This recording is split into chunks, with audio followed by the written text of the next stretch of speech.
Hello, I'm the greatest, the coolest, the fantastic Flash Beast. We have a 138 in progress.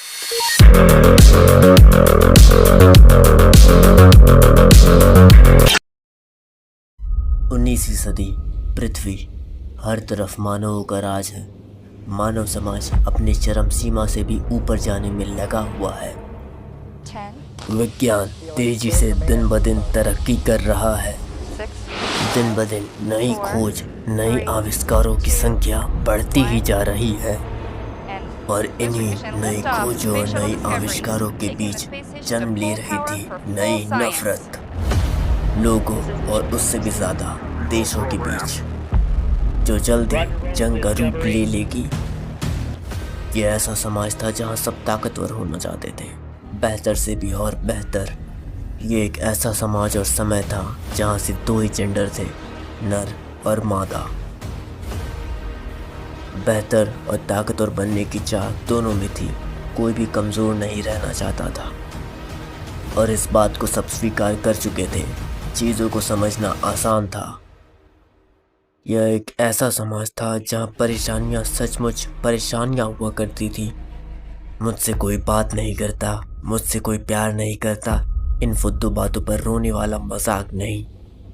ये एक ऐसी दुनिया थी जहाँ इंसान अपनी कमज़ोरी को अपनाने की बजाय उसे मिटाता था और ताकत की ओर आगे बढ़ता था। लेकिन किसने सोचा था कि ये दुनिया आगे जाकर कौन कौन से रंग देखने वाली है? किसने सोचा था कि जेंडर्स की संख्या 2 से बढ़कर 2000 होने वाली है? किसने सोचा था कि PKL एक गाली से बढ़कर एक असलियत बनने वाला है? वैज्ञानिक तरक्की तेजी से बढ़ती गई, समय बदला और इंसान कमज़ोर होता गया, कमज़ोर और कमज़ोर, बहुत कमज़ोर। अब ऐसा समय आ चुका है जहां इंसान अपनी कमज़ोरी को अपनाकर इसे लव योरसेल्फ का नाम देता है। ये बिल्कुल वैसा ही है जैसे एक नाली में फंसा चूहा अपनी आसपास की गंदगी को अपनाने लगा हो। अब समय पूरी तरह बदल चुका है, इंसान पूरी तरह कमज़ोर हो चुका है। औरतों के साथ साथ मर्द भी अब मेकअप करने लगे हैं और ये मेकअप उनकी आंखों में इस कदर जा चुका है जिसमें वो फंस चुके उस जाल को, इस मैट्रिक्स को, इस पूरे गेम को समझना तो दूर की बात वो देख तक नहीं पा रहे। ट्रेंड के पीछे पिछवाड़ा हिलाते हिलाते आधे नर नपुंसक बन चुके हैं जिस पे वो अपनी झूठी खुशी दिखाते हैं। लेकिन आखिर सबसे ज्यादा यहाँ खुश कौन है? आखिर कौन है जिसे सबसे ज्यादा फायदा हो रहा? आखिर कौन है जिसकी उंगलियों पर ये नपुंसक सड़कों पर नाच रहे? तो तुमने गेस कर लिया, ऑफ कोर्स कॉस्मेटिक्स और फैशन ब्रांड्स।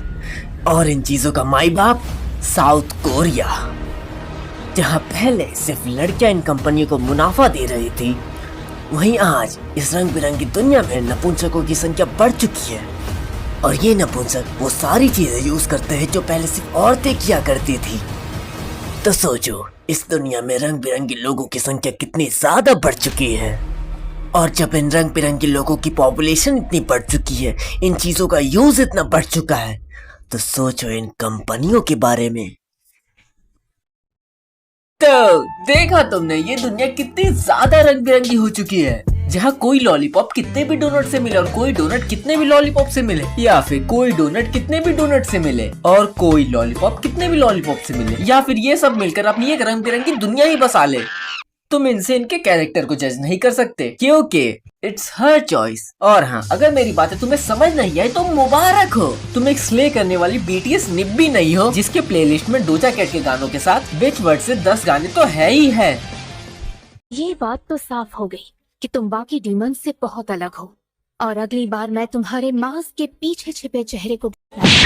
रुको जरा मोहतरमा, इतनी जल्दी क्या है? मैं अकेला थोड़ी हूँ जो अपना चेहरा छुपाता है। तुम्हारे वो प्लास्टिक के गुड्डे गुड़िया भी तो है और तुम भी तो हो जो इन अनगिनत लेयर्स की वॉल केयर पुट्टी के पीछे क्या क्या छुपाती।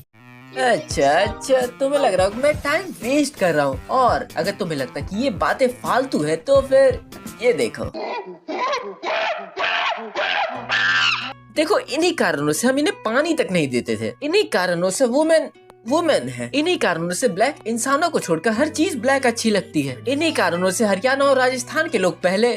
खैर छोड़ो, अब तुम्हें लग रहा होगा मेरी बातें कितनी ज्यादा सेंसिटिव है, कितनी ज्यादा डार्क है। तो देखो ये इंडिया है, कोरिया नहीं, इसलिए बातें डार्क है, ना कि परियों की दुनिया की तरह गुलाबी। चलो इनके गाने सुनना, ड्रामास देखना, मूवीज देखना या फिर कोरिया का अनऑफिशियल दलाल ही बनना, यहाँ तक तो बातें ठीक थी। लेकिन फिर ये क्या है, मतलब एक तरफ पूरी दुनिया के आगे पीपड़ी बजाना कि ये नहीं है, और वही दूसरी तरफ ये मतलब 14-15 साल की निबिया इसके पीछे पागल है। अबे ये कैसा रंगीला ठरक से बड़ा दोगलापन है। और फिर ये लोग बोलते हैं मेरी बातें डार्क और 18+ है। देखो कॉर्न की स्पीसीज कोई भी होता वो कॉर्न ही है। 14-15 साल के निब्बा निबियों के लिए दोनों ही गलत है, और ज्यादा गलत तो बेबी कॉर्न है। और हाँ, ये बातें कॉर्न के बारे में तो बिल्कुल नहीं थी।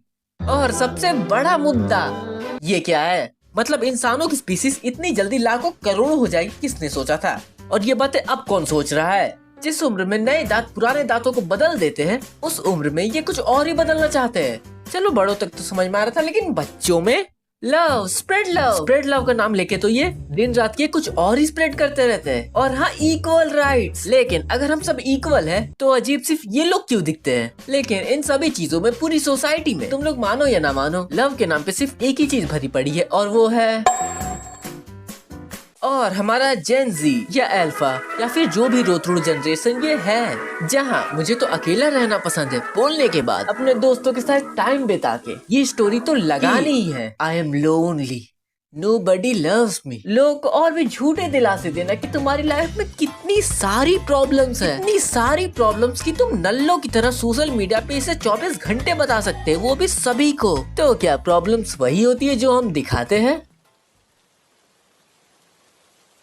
कठिनाइयों की जिंदगी में इससे फर्क नहीं पड़ता कि आप अपनी जिंदगी में कितनी कठिनाइयों का सामना करते हैं। लोगों के लिए ये मायने नहीं रखता कि आप अपनी जिंदगी में कितनी कठिनाइयों से जूझ रहे हैं, बल्कि मायने ये रखता है कि उन्हें आपकी कितनी कठिनाइयों का पता है।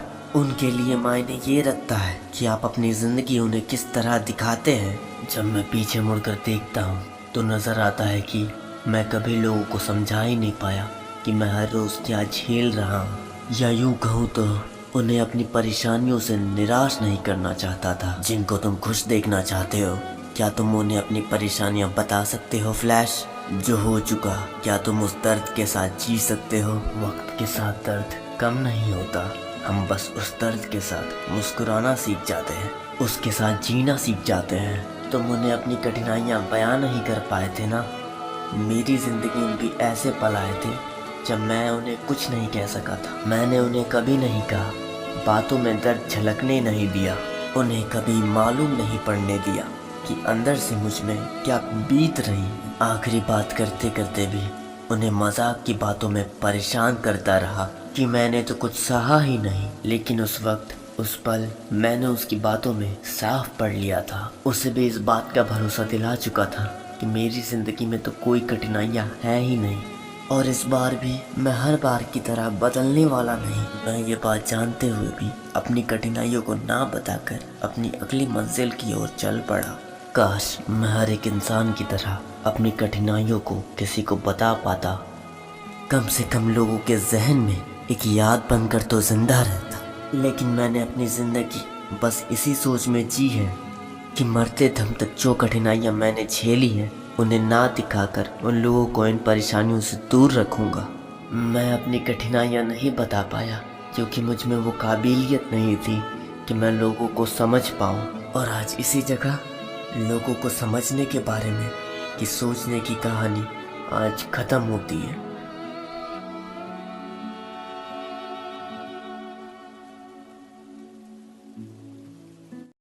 तो बिना स्क्रिप्ट वाली ये कहानी तो खत्म। मिलते हैं नेक्स्ट वीडियो में। हो तब तक वाला भी आ जाए। क्या क्या क्या मैंने कुछ बोला? नहीं तो वीडियो तो ऑलरेडी खत्म है। वैसे ये वीडियो थी किस बारे में?